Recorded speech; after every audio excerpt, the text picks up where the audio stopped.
Helo na, chroeso i'n myfyrdod diweddara ni yma o EGLWYS Gymraeg Canol Llundain. A very warm welcome to you all, those of you who are joining us for this, our weekly bilingual meditation from the Welsh Church of Central London. And we begin, as usual, with a word of prayer, in Welsh to begin with, followed by English. Felly, cydweddiw. Let us pray, cydweddiw.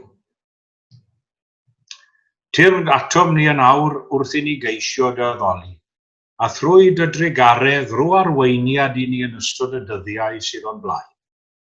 Helpa ni dyfu'n gryfach mewn ffydd, a bod yn ddisgyblion mwy ymroddedig, yn ffyddlonach yn ein gwasanaeth i Grist. Come to us now as we seek to worship you, and through your mercy give us guidance for the days ahead. Help us to grow stronger in faith, more committed in discipleship, more faithful in the service of Christ. A gofynwn hyn oll yn ei enw glân a sanctau ddedd. Amen. For Herod feared John. Those are the words we read in Mark chapter 6 verse 20. For Herod feared John, knowing that he was a righteous and holy man, and he kept him safe. When he heard him, he was greatly perplexed, and yet he heard him gladly. Nawr, mae pregethu'r gair yn gallu bod yn rymus o hyn.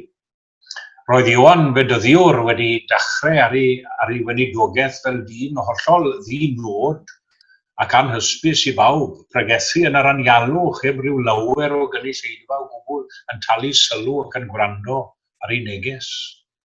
But soon, John the Baptist's message and preaching became so powerful and effective that crowds came to hang on every word that he spoke. Indeed, his preaching had so much effect that people of all ranks in society came to be baptized by him in the River Jordan.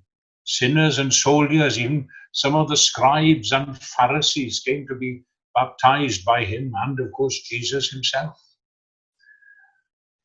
Mae'n rybuddio nhw bod eu hachau teuluol nhw ddim yn sicrhau bendithion y deyrnas newydd yn ddiamod. Rwy'n clywed rai yn ymfalchio yn eu tras capelog nhw. Roedd yn had yn cadcu yn ddiaconiad ac yn swyddogion blaenllaw yn y capel. Wel, gwych o beth. Yeah. Dwi ddim yn dilorni hynny am eiliad. Ac mae'n dda o beth, wrth gwrs, i fod yn falch o'n gwreiddiau a'n teulu. Ond dyma'r pwynt pwysig, dyw ei ffydd a'i llafur, a'i gwaith, a'i hymroddiad nhw, a'i cyndeidiau, ddim yn sicrhau achubiaeth i fenau tragwyddol i. Herod himself hears of John, and we see this cruel and corrupt king sitting humbly at the feet of John to listen to his message. And you know, John doesn't change his preaching method at all. He uses the same language and boldness which he'd used with the common people. This plain and unadulterated preaching of the word was used to awaken Herod's conscience. A peth trista fe yw'r ffaith na chafodd Herod mwy argyhoeddi'n gyfan. Fe ddeffrodd ei gydwybod, do. Fe blanodd yr hadau, do. Ond daeth dim ffrwyth yn ei achos e. What can we learn from this narrative? Beth sydd gan Herod ei hun o bawb i ddangos i ni am ein perthynas ni a Iesu Grist? Dau beth yn unig sydd gen I rannu â chi heddiw. Two headings for you today only. Firstly, the great privilege and blessing of hearing the word of God. Braint a bendith o glywed gair Duw. And secondly, the great responsibility which comes with hearing the word. Y cyfrifoldeb mawr sy'n dod yn sgil clywed y gair. Felly, yn gyntaf, braintiau a bendithion o glywed gair Duw. The privilege and blessing of hearing the word of God. Blessed are the ears which hear the things that we hear, and blessed are the eyes which see the things we see. That was the message of the prophets of the Old Testament. And if we reflect on the preaching of the Word of God, we'll soon realize that we are highly privileged in hearing it. Mae angen bwyd a diod ar bob un ohonom ni yn gorfforol yn dos. Ac mae gair Duw yn cael ei ddisgrifio'n aml fel maith, fel manna o'r nefoedd, bwyd a diod i'n bywydau ysbrydol. In the same way as we all need food for our physical well-being, we also need heavenly sustenance for our spiritual needs. Bread of heaven, feed me now and evermore, not till I want no more, as they often sing. Yeah, boed I ninne hefyd cael yr archwaith yma I gyfranogi o'r fara'r bywyd wedi anfon o'r nef fel manna gynt. And not only as food, but also in Scripture we find the Word of God compared to a light, a bobl ar odiasant mewn tywyllwch a welsant o leini mawr. They that dwelt in the land of the shadow of death, upon them hath the light shined. As well as a torch and a light, the Word arises with healing in his wings, as the words of that familiar Christmas carol say. What a privilege and blessing it is to hear the Word of God as food and as light and as a spiritual healing to us all. Mae gweledigaeth Ezekiel yn dod I meddwl I yn syth wrth sôn am rando ar air ar arglwydd. Chi gyd yn cofio ei weledigaeth fawr yn nyffryn ei hunom, gyda'r esgyn sychion, heb fywyd nac ysbryd ynddyn nhw, ar gan boblogedd honno sydd wedi llunio gwmpas ar hanes them bones, them dry bones. Now hear the word of the Lord. Just as life was given to the dry bones in Ezekiel's vision, life is given through the preaching of the word of God. Surely this consideration alone should be enough for us to say that it's a great privilege and blessing to hear the word of God. So, after realizing the privilege and blessing of hearing the word of God, my second point will hopefully speak more specifically to our consciences.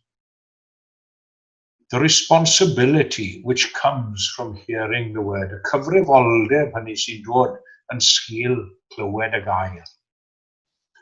Herod, you remember from the words of our text, Herod went just as far as many of us, and perhaps even further than some, and yet, for all that, he was still a lost soul. Mae ein cyfrifoldeb ni ynglŷn â gair Duw yn mynd llawer ymhellach na dim ond I glywed. Roedd Herod wedi clywed gair Duw, ond mae clywed yn unig ddim yn ddigonol. Mae modd I rywun eistedd mewn capel am 100 mlynedd yn clywed a gwrando ar air Duw, ond os yw'r cyfan yn dod I ben gyda'r gwrando yn unig, wel, gai fod mor hi ac awgrymu bod hynny'n gallu bod yn wath na heb glywed o gwbl. There are many who feel that they've fulfilled all their religious duties by simply going to church or chapel. Well, it's certainly a help, it's certainly a start, but if it begins and ends there, the whole effort is worthless.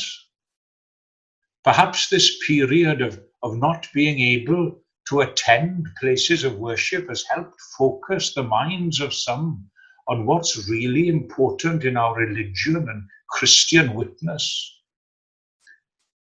Falle bod rhai yn dweud, wel, nid yn unig rwy'n mynd i'r capel, ond rwy'n gwrando yn llawen hefyd. Rwy'n hapus iawn I glywed gair Duw, yn cael pleser a bwyddhad anghyffredin wrth rando ar bregeth. Ond nid yw hynny'n ddigon, a ffaith mod i'n llawenhau wrth rando ar efengyl. Again, it's a help, and a start, and certainly a hopeful sign to be glad, to be a glad and happy listener of the Word of God. But doesn't our text say that Herod also heard the Word gladly? And more than that, some may say, well, I not only listen gladly, but I respect the Word of God. I respect it as well. But wasn't it the same with Herod also? Listen again to the words of the text. Knowing that John was a righteous and holy man, he kept him safe, he protected him. But although he honored and even protected the preacher of the word, he was still lost. Hyd yn oed ymhellach na hynny, bydd rai yn dweud, wel, rwy'n teimlo fel person gwell ar ôl clywed gair Duw, ac mae'n dwys bigo fy ngydwybod i. Ond nid yw hynny'n arwydd dda. Ydy, mae'n arwydd dda, ond cofiwch y meiriau testun eto. A byddai Herod yn gwrando arno'n llawen, ei fod ar ôl gwrando mewn penbleth fawr. Do you remember the account of Felix before Paul? Felix was afraid and said, that's enough for now, you may leave. When I find it convenient, I will send for you. Yeah, rhy hwyr, almost persuaded to be a Christian. Well, do you know, if all these things aren't enough in themselves, what is expected of the hearer of the word? Gai awgrymu wrthoch chi heddiw bod rhaid i ni gyd i fod yn weithredwyr y gair yn ogystal a gwrandawyr yn unig. Doers as well as hearers. Chi'n cofio'r adroddiadau blynyddol slawer dydd gyda nifer y gwrandawyr wedi nodi ynddyn nhw. O ie, bydde fe'n hyfryd o beth, cofiwch chi gael llwyth o wrandawyr ar y galeri fel yn yr hen ddyddiau. Ond anfon gweithredwyr hefyd. Dyna beth sydd angen arnom ni yw gweithredwyr y gair. We must also hear it personally, not for others, but for ourselves personally. We must all be like Zacchaeus when Jesus said to him, Zacchaeus, make haste and come down, for today I must abide in your house. Ac yn olaf, wedi gwrando'n ifydd gan weithredu, ac wedi gwrando'n bersonol, mae'n rhaid i ni wrando gan gredu a derbyn Iesu ar ei ail. Credu a derbyn y gair a lefarwyd wrthom ni, gan gredu yn rinweddau'r gwaed a gweithio gwaith y nef. A hynny gogoniant i'w enw. Amen.